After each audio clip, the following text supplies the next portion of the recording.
What's up guys, it's Mike for SimRacing604 and today I'm going to be talking about Forza Horizon 5, particularly as it relates to what sim racers look for in a game experience. And this is not a review, there's already innumerable reviews out there and everyone loves this game, they've sold 6 million copies, blah blah blah. What I'm going to do instead is offer up some reasons why sim racers who might be sitting on the fence as to whether or not to take the plunge might be well advised to do so. So let's get into it.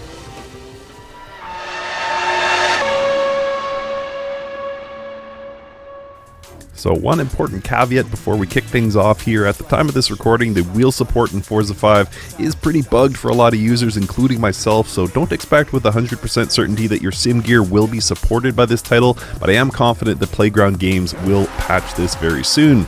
Anyway, so first up is car selection. There's already over 500 well-modeled cars in this title, and it's almost a certainty that more will be added in the future.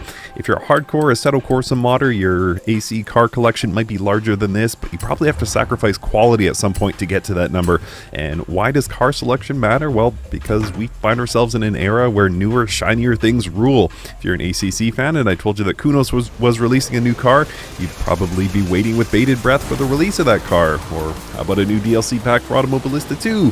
We love new things, and there's no shortage of new cars to try here in Forza Horizon 5. And a bonus of this car selection in Forza is that you have to earn most of your cars. While the popular MO of sim developers is to give players all of the content right away, in Horizon you will only have access to a few cars to start the game, and you'll have to work to be able to afford the rest.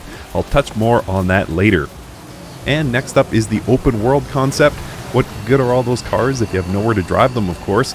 And I've covered excellent free roams for Assetto Corsa like LA Canyon, PCH, and Topanga Canyon on this channel before, and I've got a good idea of how hungry sim racers are to just cruise, and Forza Horizon 5 delivers that big time. It's not just an open space either. The numerous areas in the Mexican Forza map range from lush jungle to desert dunes to towns and even an active volcano. And trying to take your McLaren 720S up the side of a mountain is a frustrating task, so you can switch it out for your Ford Bronco.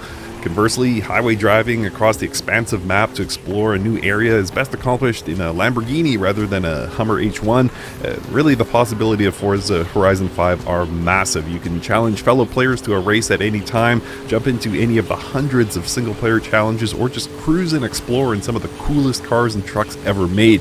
If open world and free roam driving games are your thing, you really can't beat this title. And lastly, the big one, fun. And it's flippant to say that Forza Horizon 5 is fun and sim racing games are not, of course, so let me explain. Setting a personal best lap time, learning a track, placing higher in the league race than you have before are all incredibly fun and rewarding experiences from the sim racing world, but those times are often interspersed with periods of frustration and self-doubt, and I support the case that difficult things are the most rewarding, but the constant dopamine drip you get from Forza produces easy and frequent fun.